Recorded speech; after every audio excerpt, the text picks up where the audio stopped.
아멘. 벌써 뵌 지가 4개월 지났네요.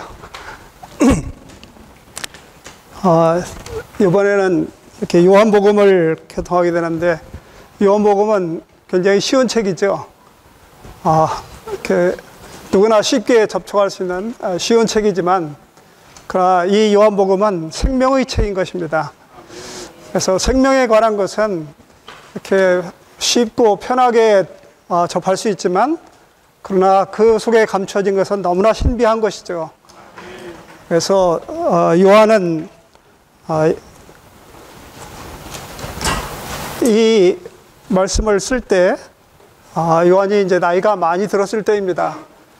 형제자매님들 다 아시겠지만, 요한은 예수님의 제자 중에서 가장 어린 제자였죠. 그렇지만 또 이 말씀을 쓸 때는 또 가장 나이가 많을 때였었어요.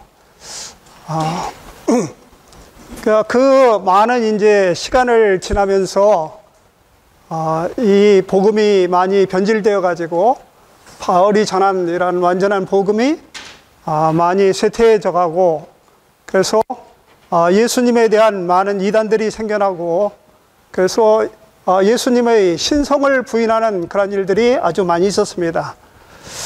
그래서 이러한 시기에 요한은 예수님이 부르신 그대로 이렇게 보수하는, 그러니까 그물을 깁는 그러한 위치에 있다가 부름을 받았기 때문에 여전히 이 복음에 대한 그 보수하는 이런 역할을 하고 있었습니다. 그 보수하는 것은 무엇으로 보수하냐면은 좋은 교리로 보수하는 것이 아니라 생명으로 바로 보수하는 것입니다. 그래서 요한복음의 주제는 요한복음은 바로 어떤 복음이냐? 생명의 복음인 것입니다. 그래서 요한복음에는 넘치는 것이 바로 생명입니다. 요한복음을 다 통과했는데 우리가 생명을 잡지 못했다, 그러면은 우리는 완전히 헛일을 한 것입니다. 그래서 이 시간에도 정말 생명을 붙잡기 원합니다. 요한이 특별히 이렇게 이 요한복음을 기술할 때 그 나온 많은 기적들을 갖다가 요한은 표적이라고 얘기했다고 그랬죠. 요한계시록 1학기 때 교통하였지만 많은 표적들을 통해 가지고 그 요한에게 보여주었다고 이렇게 말씀하셨습니다. 요한복음도 또 말씀하실 때 요한복음 제 20장이 21장은 부록이고 20장이 끝인데, 20장에서 말씀하실 때 이 책에 기록되지 않은 많은 표적들을 행하셨다. 그런데 이 요한이 주님이 이 땅에서 수백 수천 가지의 표적을 행하셨는데도 불구하고 요한은 특별히 몇 개를 추려가지고, 몇 개의 사례들을 추려가지고 이 요한복음에 기록을 했습니다. 왜 그렇게 했을까요? 요한복음에 모든 걸 다 기록한 것이 아니라 여기는 생명의 복음이기 때문에 생명에 관련된 것들을 뽑아서 기록을 한 것입니다. 그래서 요한복음이 이렇게 두 권으로 나눠지는데 13장까지와 14장부터 뒤까지 이렇게 둘로 나눠집니다. 그 13장까지에 12가지의 표적을 거기 기록하고 있습니다. 12가지 표적을 기록하고 있는데, 그 표적 중에서 이제 오늘 첫 번째 표적을 다루게 될 것입니다. 근데 이제 이 생명에 속한 것들은, 하나님의 영원한 생명에 속한 것들은 시작도 없고 끝도 없죠. 그래서 요한복음 이제 지난 시간에 이제 다 이렇게 교통을 하셨겠지만, 요한복음은 1장은 뭐라고 했어요? 1장은 서론입니다. 서론인데 그 서론을 다룰 때 다른 모든 책들하고 달리 어디서부터 다루고 있냐면은 원초부터 다루고 있어요. 원초부터. 태초에라고 이 요한복음에 써 있는 태초는 원초를 말하는 것입니다. 시간에 있어서의 태초를 말하는 것이 아니라 시간 이전에, 영원 전에를 다루는 것입니다. 거기부터 시작해서 이 52절에 가면 끝에 뭐까지 다루고 있냐면 영원 미래까지 다루고 있습니다. 그래서 요한은 영원 전부터 영원 후까지 모든 것을 다 이 서론에서 다 다루고 있죠. 근데 이제 이 영원부터 영원까지 이 사이에는 뭐가 있냐면은 시간이라는 다리가 있죠. 이 시간이라는 다리 위에서 있었던 5가지 사건을 또 말하고 있습니다. 그 첫 번째가 뭐죠? 이 교회에 대해서는 확실하게 기억을 하고 계셔야 되는데, 첫 번째는 창조인 것입니다. 창조. 두 번째로는 성육신 되신 것이고, 성육신 되신 거예요. 세 번째로는 구속을 이루신 거예요. 하나님의 어린 양, 구속을 이루신 것이죠. 네 번째로는 비둘기, 그 영, 기름 바름에 대해서 다루고 있습니다. 그 다음에 5번째는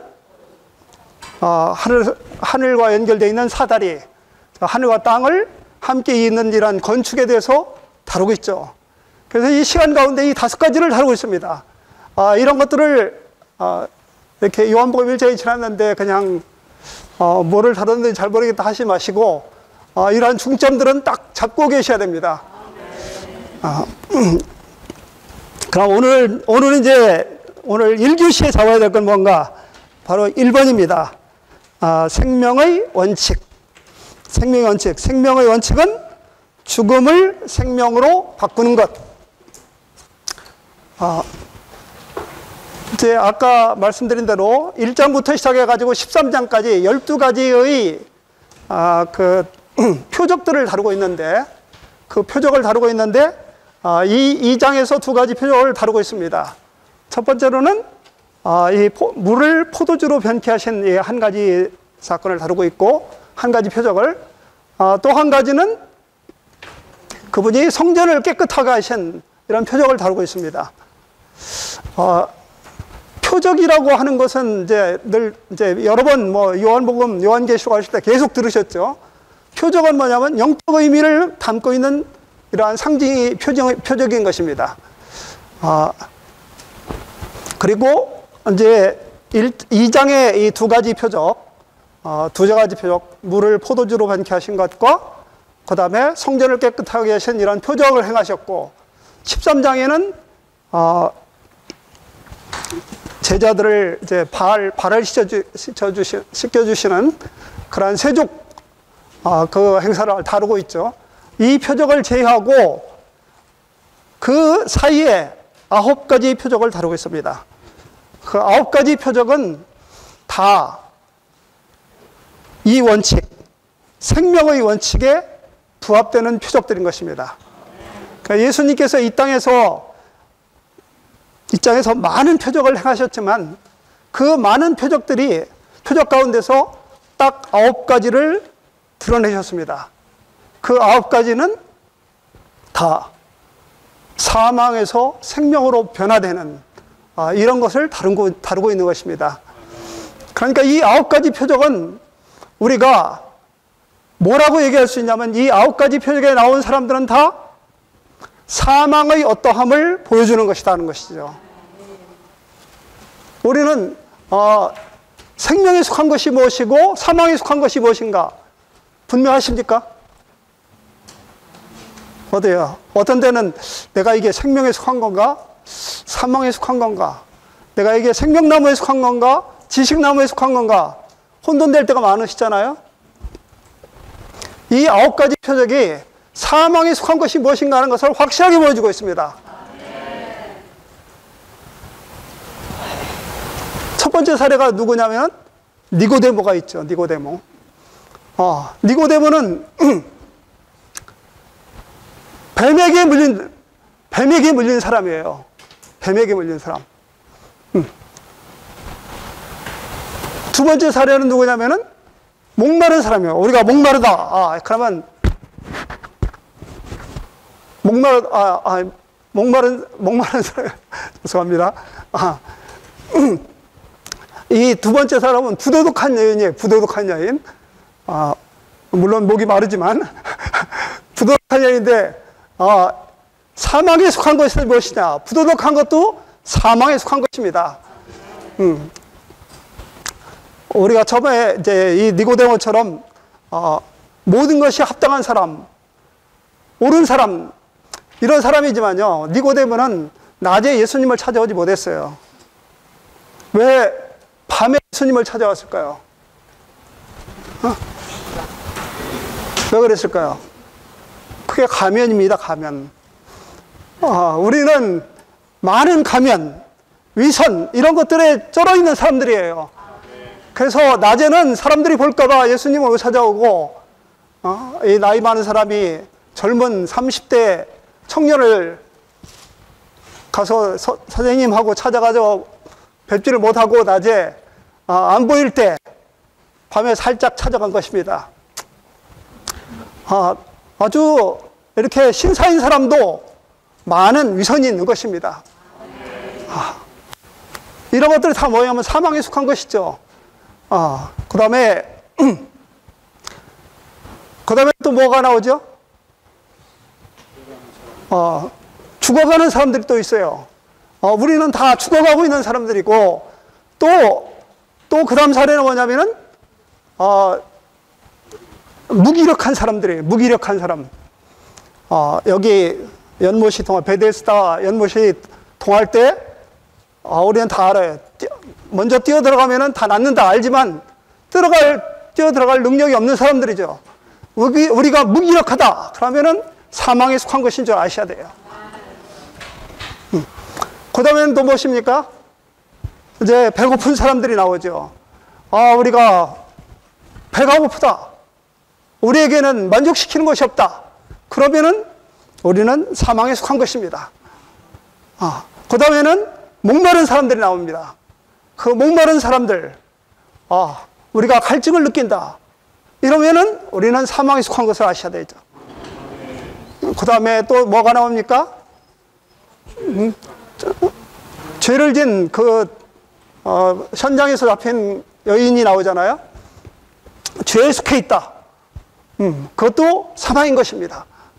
그 다음에는 눈 멀었고, 그 다음에 마지막으로 나사로까지 이제 죽음으로서 끝나는 것이죠. 이 9가지 사례가 다 사망이 어떠한 것을 우리 가운데 분명하게 보여주시는 것입니다. 물 좀 마시고 가겠습니다.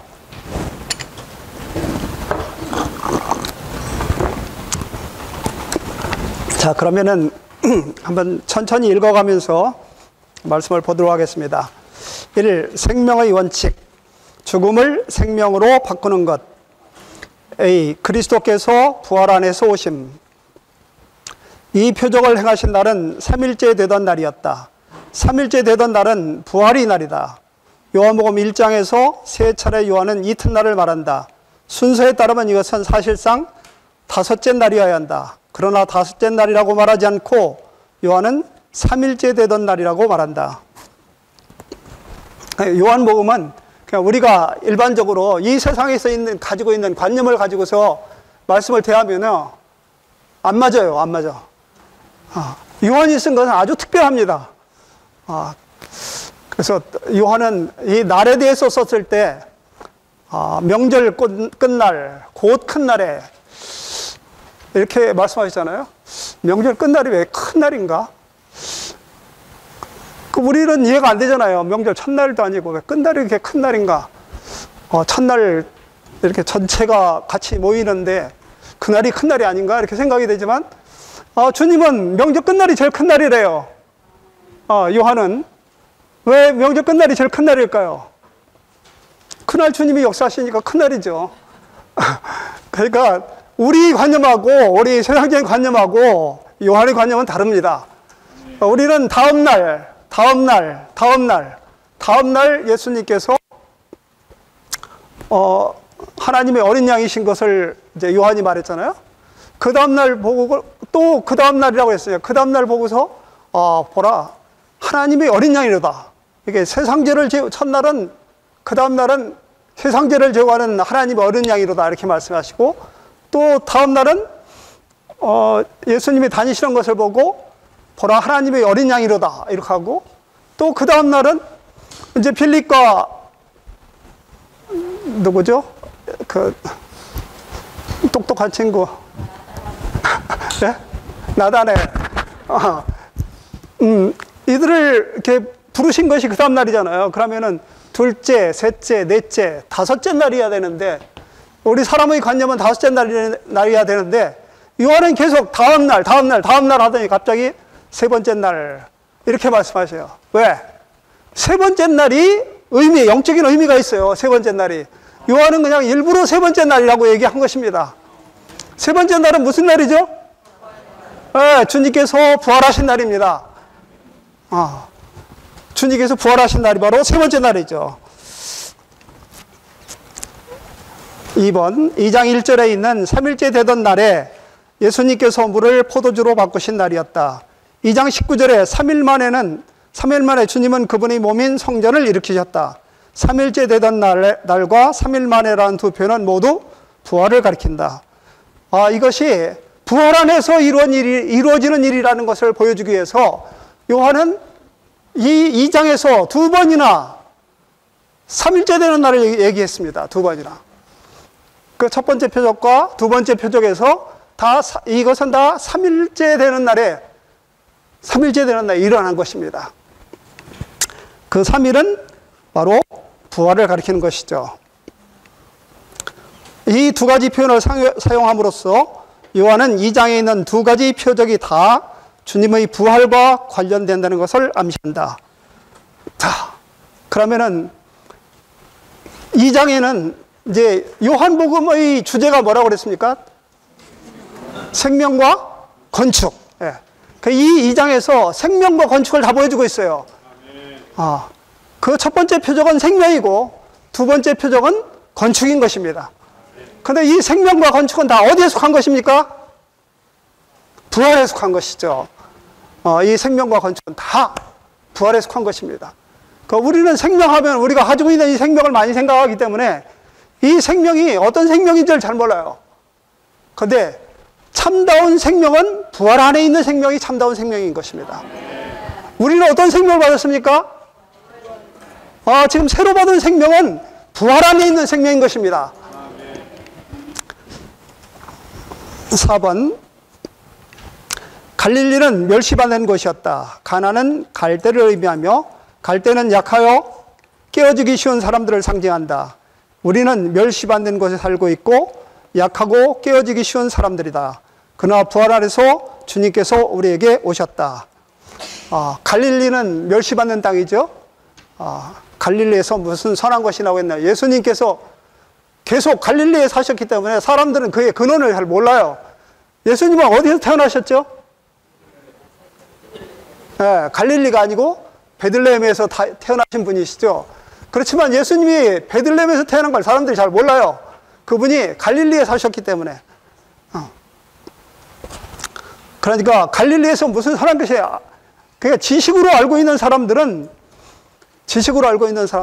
이것을 접할 수가 없습니다. 갈릴리, 거기서 무슨 선한 게 나오냐? 당연히 이 다윗의 고향인 베들레헴에서 나와야지. 그러나 예수님이 출생한 바로 베들레헴이었다는 것을 아셔야 되죠. 아멘. 갈릴리는 멸시받는 곳이었다. 가나는 갈대를 의미하며 갈대는 약하여 깨어지기 쉬운 사람들을 상징한다. 우리는 다 갈대와 같은 사람들입니다. 정말 이제 이렇게 나이가 이제 어느 정도 들다 보니까요.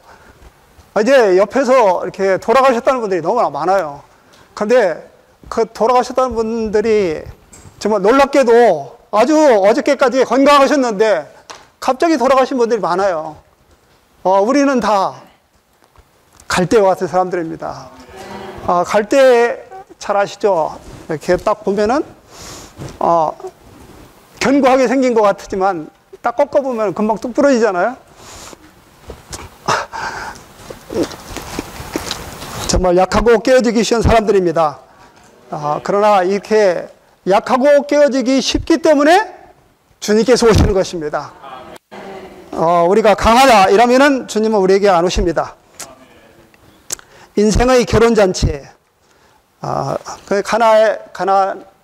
갈릴리 가나에 뭐가 있었냐면 결혼잔치가 있었죠. 결혼은 인간 생명이 지속되는 것을 의미하며 결혼잔치는 인간 생명을 즐기고 누리는 것을 의미한다. 결혼이 있고 결혼잔치가 있습니다. 결혼을, 요즘에는 결혼을 안 하려고 하더라고요. 그러니까, 우리 이제 부모님 된 입장에서 정말 괴롭죠. 이 자녀들이 결혼 안 하려고 하면. 근데 이것이 악한 자의 계략이에요. 악한 자는 인간이 끝나기를 원하는 거예요. 하나님을 표현하고, 하나님을 닮고, 하나님을 표현하고, 하나님의 권위를 행사해야 되는 이런 사람이 끊어지게 하기 위해서 자꾸 결혼을 할 필요가 없다는 것을 자꾸 이 젊은이들 속에 넣어주고, 그런 사상들이 너무나 팽배하고 있습니다. 주 예수님, 인간 생명이 지속되는 것입니다, 결혼은. 그래서 반드시 결혼을 시키기 원합니다. 결혼잔치. 결혼하면은 결혼잔치가 있어야죠. 그래서 우리가 결혼식에 축하하러 가지만, 결혼식만 참가하고 오는 거 아니잖아요. 반드시 뭐 하고 옵니까? 잔치를 하고 와야죠. 2번, 우리가 땅 위에 살고 있는 동안 날마다 결혼날이다. 이 결혼이 참되든 참되지 않든, 길게 지속되든 짧게 지속되든 날마다 우리는 모종의 결혼을 갖는다. 우리는 일생 끝까지 좋은 일들이 우리에게 일어나기를 바라고 기대한다. 진짜 제 기억에도 젊은 시절에는 생각의 한 반은 결혼 생각하고 있는 것 같아요. 한 반은 결혼 생각하고 있었던 것 같아요. 뭐 특히 결혼을 앞두고 있고 이러면은 결혼을 하면은 그다음에 이제 아주 낙원이 펼쳐질 것 같이 이렇게 생각했는데 이 결혼 얼마 안 가더라고요. 우리에게 좋은 일이라기를 바라고 기대한다. 그래서 우리는 사실 결혼이라고 하는 것은 이제 결혼만 결혼이 아니라 우리는 참 많은 것들과 결혼을 하고 있어요. 그래서 이렇게 옛날에는 대학 시험 보고 이럴 때는 대학에 들어가기만 하면 고등학교 때 그 지긋지긋한 공부, 대학에 가면 확 해방되고 너무나 좋을 것 같았죠. 대학이라는 결혼에 참가하고 나니까 그 대학에 합격한 것은 일주일도 안 가더라고요. 그 다음에 이제 또 아르바이트에 시달려야 되고, 또 많은 일들이 또 계속 기다리고 있어요. 또 다른 압박이. 우리는 이렇게, 그 다음에는 뭐 이제 직장을 잡으면 또 좋아질 것이라고 생각하지만, 직장을 잡으니까 또 상사들이 누르고, 우리가 좋아하는 것들, 이 일만 통과되면은 엄청 좋을 것이다. 그런 거 없습니다. 그 다음에 이제 딱 보시면 아시겠지만, 포도주가 떨어짐. 1번, 가나에서의 결혼잔치 동안 포도주가 떨어졌다. 포도의 생명즙인 포도나무는 생명을 의미한다. 따라서 포도주가 떨어져 가고 있다는 건 인간 생명이 다해가고 있다는 것을 상징한다. 왜 결혼잔치가 재미가 없어지냐면요, 포도주가 떨어져서. 그 잔치에 가면은 뭔가 흥을 돋궈주는 것이 있잖아요. 그 흥을 돋궈주는 것이 뭐냐면 바로 포도주예요, 포도주. 누가 제일 신나냐면 술 취한 사람이 제일 신나요. 우리는 잔치에 가가지고 별로 술을 안 마시니까 그렇게 신나지 않는데, 술 마시는 사람들은 너무 신나하잖아요. 그래서 이 술 마시는 사람은 이게 무슨 술이냐, 뭐 몇 년 된 거냐, 뭐 엄청 따져가면서 신나서 막 떠들고 막 이렇게 유쾌하는데, 포도주가 떨어짐. 이 포도주는요, 한계가 있는 것입니다. 한계가. 그래서 이 포도주가 그렇게 오래 갈 거라고 생각하지 마시고, 우리 포도주는 다른 포도주를 기대하셔야 됩니다. 제가 이제 딸이 하나 있는데, 아주 얘 때문에 제가 머리가 아파요. 이제 훈련까지 다 받고, 아주 이게 학창 시절에는 잘 생활을 했는데, 교회 생활을 잘 하고, 말도 잘 듣고 그랬는데, 이제 대학에 가고, 이제 직장도 잡고 그러니까 이제는 세상에 보이는 게 없어요. 엄마 아빠도 안 보여. 그래서 이제 그다음부터는 뭐 이 추구하는 것이 정말 이 세상 것만 추구하고 이 세상에서 어떻게 잘 살 것인가, 또 어떻게 좋은 집을 살 것인가, 내가 어떻게 승진할 것인가, 맨 이런 얘기만 와가지고 하는 거예요. 난 너무 듣기 싫은 거예요.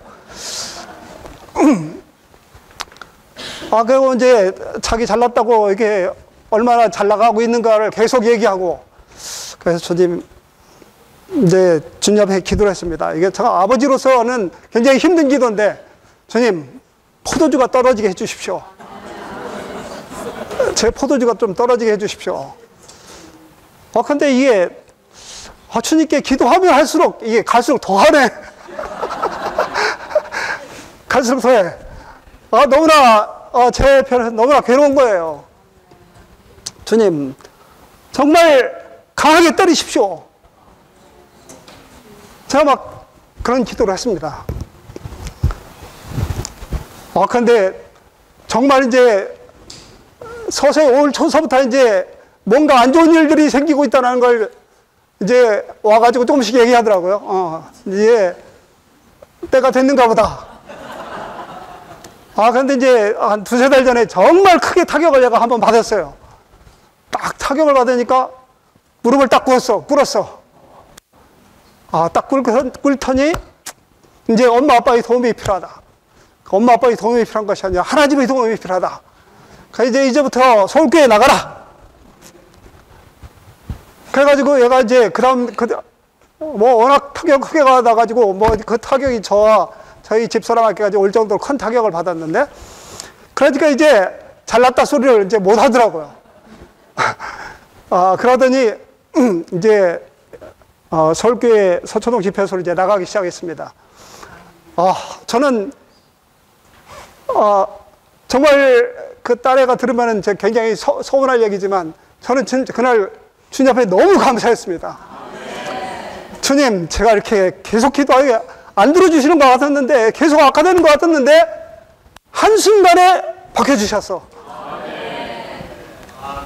주님 너무나 감사합니다. 이제 조금 있으면 나오겠지만요. 이 주님은 사망이 계속 차오르는데, 어디까지 차오르야 되냐면요. 아구까지 차야 돼요. 아구까지. 우리는 그냥 한 중간만 차면은 벌써 무슨 큰일 벌어진 것처럼, 빨리빨리 주님 왜 안 해주십니까? 이렇게 하는데, 주님은 그냥 기다리라는 건 내 때가 아직 안 된다고 기다리라는 거예요. 언제까지? 그냥 물이 아구에 꽉 찰 때까지, 사망이 그 끝에까지 찰 때까지 주님은 기다리라고 말씀하십니다. 주 예수님, 주님 감사합니다. 아멘. 자, 포도주가 떨어진 1번. 가나에서의 결혼잔치 동안에 포도주가 떨어졌다. 포도의 생명즙인 포도주는 생명을 의미한다. 그러므로 포도주가 떨어져 가고 있다는 것은 인간 생명이 다해가고 있다는 것을 상징한다. 우리 인생에서 포도주가 항상 모자랄 것이다. 그러나 부활 안에 계신 그리스도는 결코 모자라지 않으신다. 가령 어떤 형제가 직장에서 진급했다고 하자. 그 진급은 결혼이며 심지어 결혼잔치다. 그러나 결국 그는 그 진급에 대해 실망할 것이다. 그 실망은 특히 그 결혼잔치에서 포도주가 모자라는 것, 즉 떨어진 것을 의미한다. 3번, 우리의 건강과 돈과 소유물들은 조만간에 떨어질 것이다. 이 현재의 생에서 지속되는 것은 아무것도 없다. 모든 것이 떨어지게 된다. 결국 우리는 모든 것에 대해 실망할 것이다. 영원히 지속되는 것은 아무것도 없습니다. 이 세상에서 영원한 것은 없죠. 오직 주님께만 영원한 것이 있습니다. 주 예수님. 4번, 여기서 예수님의 어머니는 타고난 사람을 상징한다. 타고난 사람은 생명과 아무 상관이 없으며 생명에 굴복되어야 한다. 우리는 다 이 마리아와 같아요. 마리아와 같아서 포도주가 떨어져 가고 있는 걸 보면은 주님께 간구하죠. 뭔가가 이루어지기를. 주님께서 빨리 뭔가를 해주셨으면 하고 주님께 간구합니다. 우리가 간구가 잘못된 것은 아니에요. 간구하는 것도 있지만 주님은 기다리라고 하시는 것입니다. 우리가 한 반쯤 하고 반은 주님이 도와주시면 딱 좋을 것 같잖아요. 그런데 그렇게 하면요, 다 우리는 뭐라고 생각하냐면 내가 능력이 있어가지고 이 일을 이루었다라고 생각을 합니다. 그냥 우리는 완전히 끝까지 바닥이 나야, 이제 아무것도 없어야, 두 발을 다 들어야, 그래야 주님께서 하시고 주님께서 영광을 받으시는 것입니다. 주님이 이 가나안에 잔치에 오셔가지고 뭐 잔치상 받으시려고 여기 잔치에 오셨겠습니까? 주님은 여기 오신 것은 반드시 목적이 있어서 오신 것입니다. 주님과 그의 제자들이 온 것은 주님께서 포도주 떨어질 것을 아시고 오신 것입니다. 지금 잔치를 벌이고 있지만 곧 포도주가 떨어질 것이라는 것을 주님은 다 아시고 기다리신 것입니다. 우리는 주님과 함께 기다리기 원합니다. 우리는 항상 제가 고등학교 다닐 때 교회 안에서 배운 큰 교훈이 있는데 뭐냐면 그것이 제 평생에 항상 이렇게 저를 좌우해요. 제가 어떤 교회에서 이렇게 일을 많이 하는 그 자매님이 계셨는데 그 자매님이 하는 일이 굉장히 합당하지 않은 거야. 합당하지 않아가지고 제가 여러 차례 얘기를 했습니다. 그래서 저희 아버지께 이거를 이 자매님이 하는 것이 너무 합당하지 않다라고 말씀을 드렸어요. 그날 제가 엄청나게 혼났습니다. 제가 생각할 때는 저는 혼날 이유가 없는 거예요. 이거 잘못한 걸 잘못했다고 하는데 왜 혼나? 왜냐면 그때 그 당시에는 의리가 불타고 있었기 때문에 이게 불의한 것을 보면 막 속에서 끌어올라가지고 참지를 못하잖아요. 그래 했는데 뭐라고 하시냐면 그것은 내가 할 위치가 아니라는 것입니다. 너는 내 위치에서 합당한 일을 하라. 그것은 내가 다뤄야 될 문제지 네가 다뤄야 될 문제가 아니다. 저는 그 이후로 항상 이 일을 생각합니다. 어떤 말을 할 때 내가 이 말을 하는 것이 합당한 위치인가? 그것이 또 내가 이 일을 할 때 이 일이 내가 할 합당한 위치인가? 이것을 생각합니다. 사탄이 하는 일이 첫 번째 뭐냐면요. 사탄은 위치를 떠난 천사예요. 자기 위치를 떠난 천사. 그 일이 우리가 보기에는 작은 일 같고 굉장히 의로운 일 같고 이런 것 같지만 어떤 일이 합당한 위치를 떠났을 때는 그것은 사탄에게 속한 것입니다.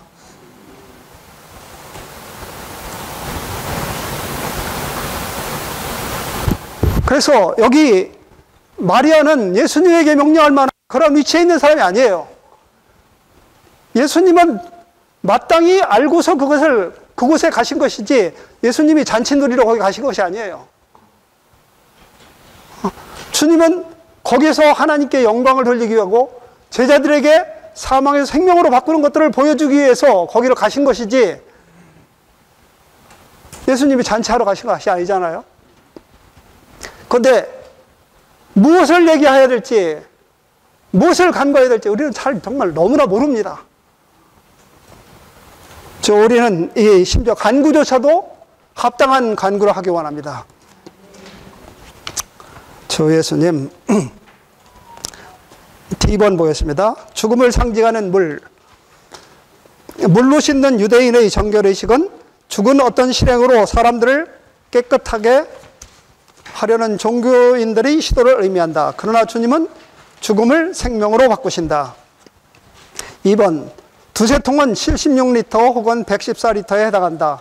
항아리 6은 창조된 사람을 상징한다. 왜냐하면 사람이 6째 날 창조되었기 때문이다. 여기 두세 통 드는 물 항아리가 돌 항아리가 6개가 놓여 있다고 그랬습니다. 자, 여기 있는 대로 이 6째 날은 사람이 창조된 날이죠. 우리는 다 뭐로 지어졌냐면 그릇으로 지어졌다고 그랬잖아요. 우리는 그냥 돌그릇들입니다. 다 그릇들이에요. 하나님을 담기 위한 이런 그릇들이시죠. 근데 그 속에 뭐가 담겨져 있냐면은 물이 담겨져 있어요. 물. 그 물은 흐르지 않는 물이에요. 고여있는 물. 뭐를 말합니까? 사망을 말하는 것입니다. 우리 하나님은 이렇게 물로 표현이 되시는데, 우리 하나님은 어떻게 되냐면 원천이신 하나님, 아버지 하나님, 샘이신 아들 하나님, 강이신 성령 하나님. 이것은 생수의 원천이 샘으로 솟아서 강으로 흐르는 것은 생명을 말하는 것입니다. 그러나 멈추어져 있는 물들은 다 고여있는 물, 이것은 사망을 말하는 것이죠. 3번, 성경에서 물은 두 가지 상징적인 의미를 갖고 있다. 어떤 사례에서는 생명을 나타내고 다른 곳에서는 죽음을 나타낸다. 창세기 1장에서의 물과 침례의 물은 죽음을 의미한다. 이 사례에서의 물 또한 죽음을 의미한다. 모든 돌 항아리가 물로 가득 찼다는 것은 모든 인간이 죽음으로 가득 차 있다는 걸 의미한다. 돌 항아리가 물로 가득 차 있는 것 같이 우리도 죽음으로 가득 차 있다. 죽음이 아주 아구까지 가득 차 있어가지고 우리가 더 이상 어떻게 할 수 없을 때 이제 2번이 나타납니다. 생명을 상징하는 포도의 생명즙인 포도주. 주님께서 기적적으로 물을 포도주로 바꾸신 것은 죽음을 생명으로 바꾸신 것을 의미한다. 참된 그리스도의 생활은 물을 포도주로 바꾸는 것이다. 그리스도의 생활은 성격을 바꾸는 생활이나 행위를 개선하는 생활이 아니다. 그리스도의 생활은 전적으로 우리 죽음을 생명으로 바꾸는 문제이다. 그러면은 여기 물이 이제 2-3통 든다고 그랬는데, 그 2-3통이면 2통이면은 76리터, 3통이면 114리터. 그냥 우리는 대충 잡아서 한 2-3통 100리터쯤 들어간다고 생각하시죠. 그러면 그 돌 항아리가 몇 개 있다고 그랬죠? 6개. 그러면 토탈 주님이 물을 포도주로 바꾸신 것은 600리터쯤 됩니다. 그러면 2리터짜리 큰 페트병 몇 개입니까? 300개. 자, 그 정도면은 잔치 충분히 하실만 하죠. 여기 손님이 몇 명 정도 왔을까요? 한 100명? 뭐 옛날 시골 마을이니까 한 100명 정도 왔다고 하고, 그러면은 한 사람이 저 페트병 3개씩 이렇게 주님은 우리가 잔치하기에 넘칠 만큼 이 사망을 갖다가 생명으로 바꿔주시는 것입니다. 이 세상에 있는 포도주는 끝나지만 주님이 우리에게 주시는 포도주는 끝나지 않습니다. 우리가 지금 제가 이제 이렇게 교회 생활 한 지가 55년 정도 됐습니다. 난 교회 생활 괜히 했다, 이런 생각 한 번도 해본 적 없습니다. 예수님 괜히 믿었나 보다, 이런 생각 한 번도 해본 적이 없습니다. 물론 어려운 일이 있고 괴로운 일이 많이 있지만 저는 항상 이렇게 생각했어요. 이렇게 어렵고 괴로운 일은 사망이 있어야 그 다음에 생명이 있고, 사망이 있어야 부활이 있는 것입니다. 우리 주님은 어떤 하나님이십니까? 없는 것을 있는 것으로 부르시는 분. 없는 것을 있는 것처럼 부르는 게 아니고요, 없는 것을 있는 것으로 부르시는 분이십니다. 없는 것을 있는 것으로 부르신 하나님. 또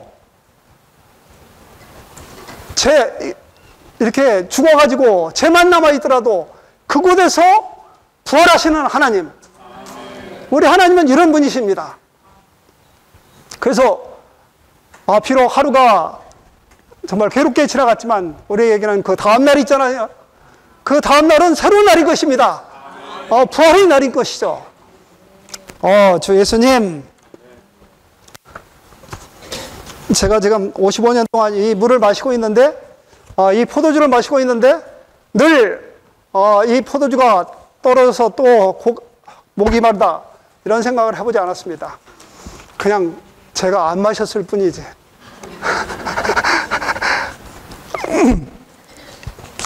F.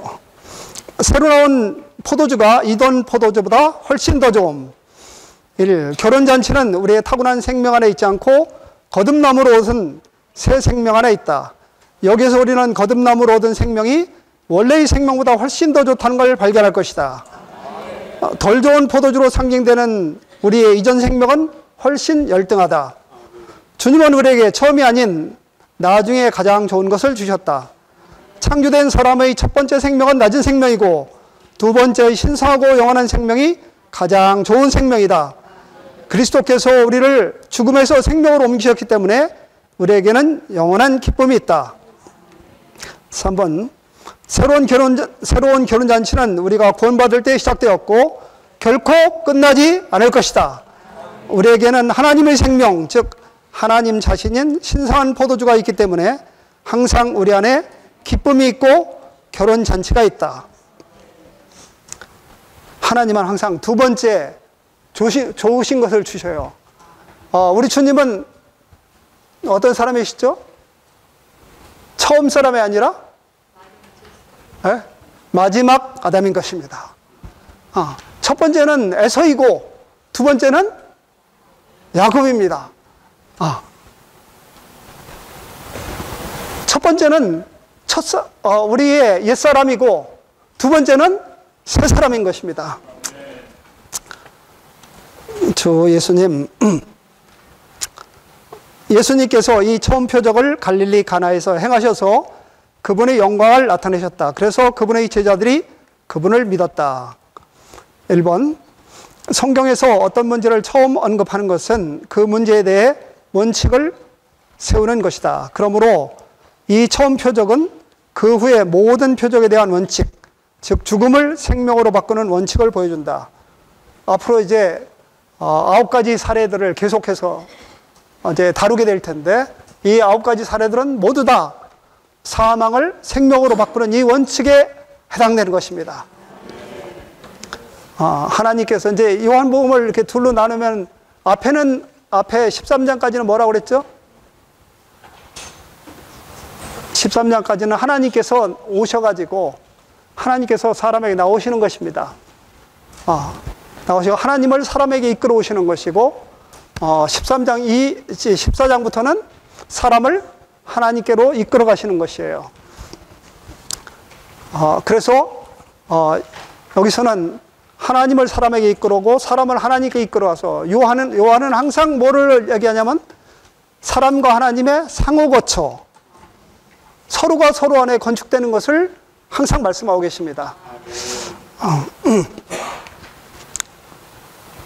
2번. 창세기 2장 9절과 17절에 게시된 것처럼 성경에서 상징적으로 생명나무는 생명의 근원이고 지식나무는 죽음의 근원이다. 이 복음서에 기록된 이 모든 사례의 의미는 한 가지 원칙에 부합되는데 그 원칙은 생명나무는 생명을 가져오고 지식나무는 죽음을 가져온다는 것이다. 요한복음에서는 항상 우리는 뭐를 만져야 됩니까? 생명나무를 만져야 되는 것이죠. 정말 요한 형제님은 정말 너무나 놀라운 것 같아요. 정말 예수님 품 안에서 정말 이 창세기에 놀라운 이 생명나무를 갖다가 그 안에서 만지고 있었습니다. 저는 요한이 맨날 예수님 품 안에 누워가지고 뭐 기대고 거기서 있고 예수님 품 안에서 있으면서 다른 제자들보다 많이 이렇게 편하게 지내겠구나 이렇게 생각을 옛날에 했었는데 정말 그 안에서 생명을 너무나 만지고 있었어요. 그래가지고 이것을 갖다가 나중에 이렇게 요한계시록, 요한서신, 요한복음 이걸 통해 가지고 우리 가운데 이것을 밝혀준 것이 생명에 대해서 밝혀준 것이 너무나 놀랍다고 생각이 됩니다. 그래서 이 요한 형제님은 예수님 품 안에서 정말 하나님의 어떠하심을 본 것입니다. 3번. 이 책에서 주님께서 행하신 모든 기적을 표적이라고 부른다. 물론 그것들은 기적이지만 또한 생명의 문제를 의미하는 표적으로도 사용된다. 그래서 요한복음에서는 기적을 얘기하는 것이 아니라 표적을 얘기하고 있는 것입니다. 표적은 왜 보여주셨습니까? 생명을 얻도록 하기 위해서 표적을 보여주실 것입니다. 그래서 우리는 이 표적 하나하나에서 생명의 어떠함을 만지기 원합니다. 아멘.